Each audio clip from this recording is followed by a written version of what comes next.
අලවලින් වැඩ දාන්න මේ සාමාන්‍ය අල එකම විදිහට නෙමෙයිනේ. සාමාන්‍ය යුරෝපයේ හරි බැලුවාම එක එක විදිහට අලවල වැඩ තියෙනවා. දැන් බලමු අදත් අලුත් විදිහකට අලවලින් කෑම කදාගන්න විදියක්. මේක සාමාන්‍යයෙන් නිකන් අපි සාමාන්‍ය කන්නේ අල කිරි හොද්දේ අල බැදුම් ඕවා මේවා ඒ වගේ දේවල් අර මෑෂ් පොටැටෝ ඕම මේක සාමාන්‍ය එක කෑමක් විදිහට සම්පූර්ණ කෑමක් විදිහට ගන්න පුළුවන්. මුලින්ම අපි මේ ලුණු ගෙඩියක් ඔය කපා ගත්තා. ඊට පස්සේ බටර් තෙල් පොල් තෙල් වගේ දේවල් දාලා අපි මේක මේ ලුණු ටික දාලා ඊළඟට අපි මේක ටෙම්පරාදු කරගන්නවා. ඒ කියන්නේ සාමාන්‍යයෙන් ලුණු ටික මෙලෙක් කළා සාමාන්‍ය ප්‍රමාණයට එනකම්. මේ තියන්නේ මේ අල නම් අපි සාමාන්‍යයෙන් මේ බාගෙට තම්බලා තියච්ච අල. ඉතින් අපි ඒක අල ටික පොඩි කරගන්න මේක මේ කොඩියටම පොඩි වෙන්න ඕන නැහැ. සාමාන්‍ය විදිහට කෑලි සයිස් එකේ හිටින්න පොඩි කරගන්නවා.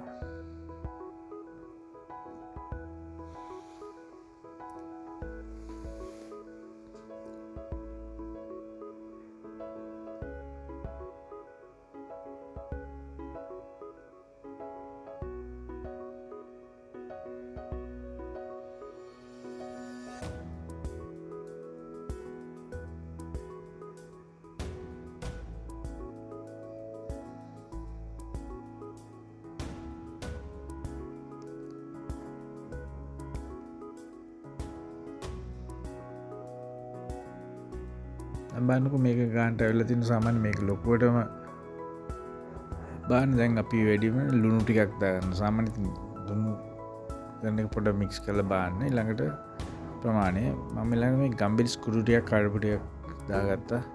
මේක ඉතින් එක එක්කෙනාගේ රසයට මේකට තව දාන්න පුළුවන් මේ මිරිස් කෑලි මිරිස්. එහෙම නැත්නම් මිරිස් කපපුවා. මේක මම වැඩිය සැරට හදන්නේ නැහැ. මොකද ළමයින්ත් කන හින්දා. ඒකින්ද මේ කැමති දේට එක එක්කෙනාගේ අවශ්‍යතාවය අනුව හදාගන්න පුළුවන් වෙනස් විදිහට.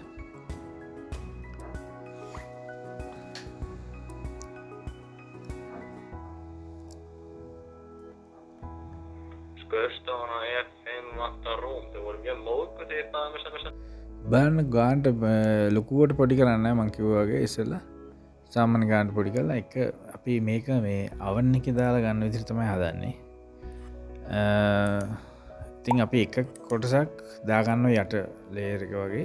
මේ ලුණු ටිකත් මෙහෙම හරියගෙන යනවා. සාමාන්‍ය ගොඩක් කර කරන්නේ නැහැ. සාමාන්‍ය නිකන් මෙල්ට් වෙන ගතිය නිකන් අර අපි කියන්නේ ටෙම්පරාදු වෙන ගතියම නෙමෙයි. නිකන් අර මෙල්ට් වෙන ගතිය. මෙලෙක් වෙන ගතිය.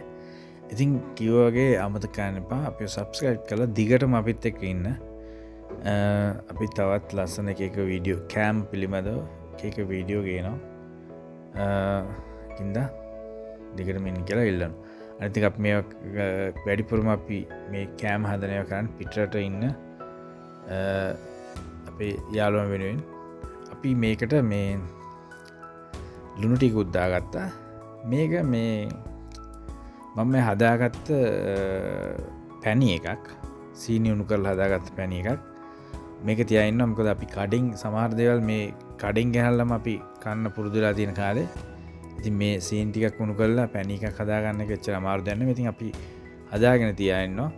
ඔයාලට පොඩි ප්‍රමාණයක් අපිට අවශ්‍යතාවට පාවිච්චි කරනවා. ඉතින් මේකට මේ ලුණු ටිකට අපි පැණි ටිකකුත් දාගත්තා. ඒක ටිකක් අඩු ගින්දරේ දැන් අපි තියලා තියෙන්නේ. දැන් අර පැණි ටික එකට උරා ගන්නවා. ලුණු දැන් පේනවනේ හොඳට නටාගෙන එනවා කියලා. දැන් ඉතින් අපේ ඒකේ ගොඩක් ගාන ඇවිල්ලා තින්නේ අපේ ලුණු ටික පේස්ට් එක. ඉතින් ඊළඟට ලුණු ටිකක් අපි උඩින් දා ගන්නවා. මේකට මේ අල ටික ගම්බිරිස් ලුණු මික්ස් කරගත්ත අල ටිකට. ඉතින් මං කිව්වා වගේ ඉස්සෙල්ලත් කැමති විදියට මේක සැරට හදා ගන්න පුළුවන්. මම මේක සැරටම නෙමෙයි හදන්නේ. මේක සාමාන්‍ය යුරෝපීය ක්‍රමයට සාමාන්‍ය එන විදිහට තමයි සැර අඩුවෙන්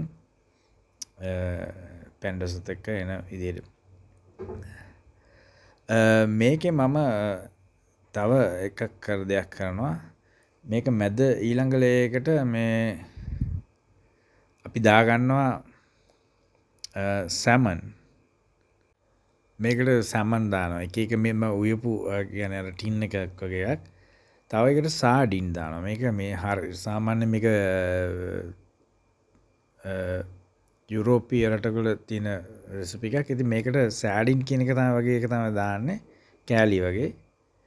ඉතින් මම නම් මේකට දාගත්තේ ගෙදර තිබුණේ සැමන් පොඩි එකක්. මේ සැමන් කියන්නේ මේ ටූනා ෆිෂ් පොඩි එකක්. මේවා ඉතින් හැම පිටරටින් එක්කම දන්නවා කොහොමද කියලා.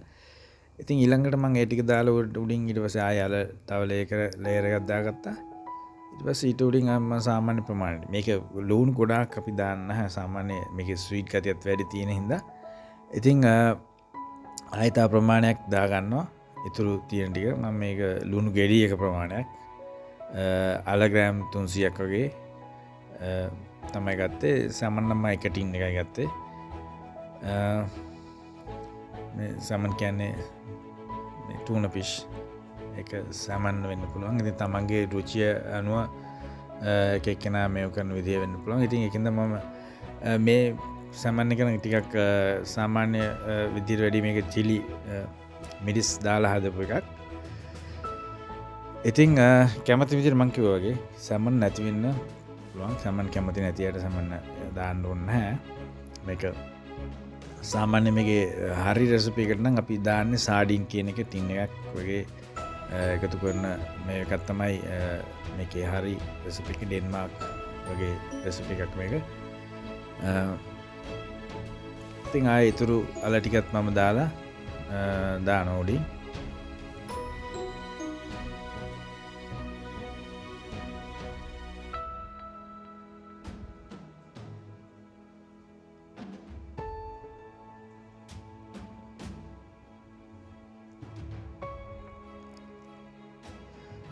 ඊළඟට තමයි ඉතින් මේකේ ෆයිනල් කට් එක තියෙන්නේ. මේක තමයි මේ ඩබල් ක්‍රීම් එක, හෙවි ක්‍රීම් එක. එහෙම නැත්නම් රෝම කියලාත් කියනවා. ඊළඟට මම හෙවි ක්‍රීම් වර්ග දෙකක් තියෙනවා. ඒක වාගේ තියෙන විදියට ඔයාලට මික්ස් කරගන්න පුළුවන්. එහෙම නැත්නම් මේකට කිරි දාගන්න පුළුවන්. පෝල් කිරි දාගන්න පුළුවන්. එක එක විදියට දාගන්න පුළුවන්. කැමති අයනේ. මම මේකට මේ හෙවි ක්‍රීම් මේව දෙකක් දාලා මේ සාමාන්‍ය කිරි ටිකුත් දාගන්න. මේක ගොඩක් නෙමෙයි. සාමාන්‍යයෙන් ලීටර් භාගයක් වගේ මිලිලීටර් 300-400ක් වගේ මික්ස් කරනවා.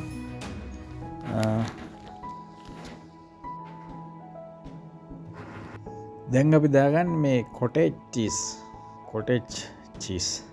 කියන චීස් එක. මේවා යුරෝප් වල ගොඩක් තැන්වල හැමතැනම වගේ මම හිතන්නේ සුපර් මාකට් වල නම් තියෙන. මේක මේ අර පාර්මසන් කියන එක. මේකට චීස් දැම්මේ නැතුණාට කමක් නැහැ. මේක මම චීස් තියෙනද මම චීස් දානවා. මේකේ කොටේජ් චීස් කියන එකත් එච්චර අදාළ වෙන්නේ නැහැ. කැමති නම් කැමති විදිහට දාගන්න පුළුවන්. මම මේකට තියෙන හින්දා ගෙදර තිබිච්ච නිසා මම මේකට පාවිච්චි කරා. මොකද ඒක චීස් එකක් එකහම මේම බේක් කළාම ගොඩක් රසක් එනවා. ඉතින් අන්න ඒකයි මම පාවිච්චි කරේ. මේ තියෙන මේ එක උඩට අපි මේ ටික වක් කරලා ඊට උඩින් පාංකුළු තියෙන්නේ. ලේසි පාංකුළු දාලා මේක පිරෙන්නම දාන්න එපා. සාමාන්‍ය ප්‍රමාණයට මේ ගන්න මේ ගොඩක් උතුරන්න නැතුව ප්‍රමාණයට දාලා සාමාන්‍ය ප්‍රමාණය ගොඩාක් තද වෙන්න නැතුව පාංකුළු ටිකක් එහෙන්න. එහලා සෙල්සියස් අංශක 200 විනාඩි 30ක්